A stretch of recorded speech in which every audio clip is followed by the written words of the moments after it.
నగరంలో ఉగ్ర కార్యకలాపాలకు సంబంధించిన కేసు కొత్త మలుపులు తిరుగుతోంది. అహీం అనేటటువంటి పేరుతో ఏర్పాటు చేసినటువంటి ఉగ్రవాద సంస్థ సిరాజే నడిపాడు అన్నటువంటి విషయం తేలింది.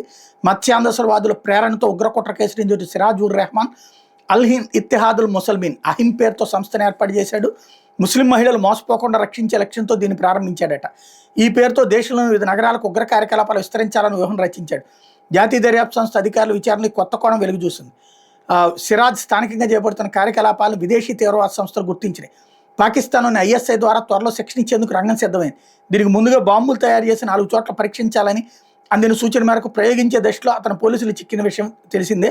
జిహాదీ చర్యలో భాగంగా అవసరమైతే ప్రాణత్యాగానికి సిద్ధపడిన ఈ యువకుడు సామాజిక మాధ్యమాల్లో పెట్టిన పోస్టుల ద్వారా ఉగ్రవాద భావజాలం ఉన్న పలువురిని ఆకర్షించాడు.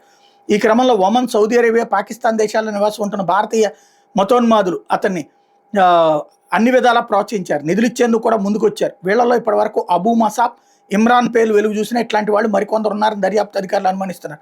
బీహార్కి చెందిన అబూ మసాబ్ సౌదీలో ఉంటున్నాడని సిరాజ్ తొలుత చెప్పిన విచారణలో ప్రస్తుతం ఆయన పాకిస్తాన్లో ఉన్నట్టు తెలుసుకున్నారు.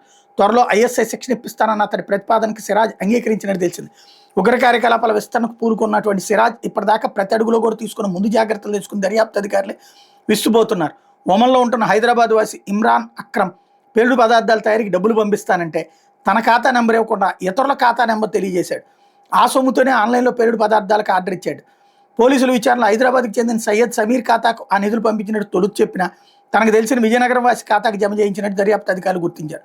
విజయనగరంలోని అబాద్ వీధిలో సిరాజ్ కుటుంబం నివాసం ఉంటున్న ఆన్లైన్ పేలుడు పదార్థాల ఆర్డర్కి సొంతని చిరునామా కాకుండా సమీపంలోని ఉర్దూ పాఠశాల చిరునామా ఇచ్చాడు. తన మీద ఎవరికి అనుమానం రాకుండా జాగ్రత్తలు తీసుకున్నాడు. బాంబు పేల్చివేత ప్రయోగం ఫలించిన తర్వాత అవసరమైన నిధులు పంపిస్తానని ఇమ్రాన్ చెప్పినట్టు విచారణలో సిరాజ్ అంగీకరించాడు. అతడితో సంబంధాలు కలిగిన హైదరాబాద్, ముంబై, ఢిల్లీ, వరంగల్ సహా పలు నగరాల్లోని వ్యక్తుల కోసం దర్యాప్తు అధికారులు గాలింపు ముమ్మరం చేశారు. ఈ కేసును తమకు అప్పగించాలని తాజాగా జాతీయ దర్యాప్తు సంస్థ అధికారులు రాష్ట్ర పోలీస్ శాఖకి లేఖ రాశారు.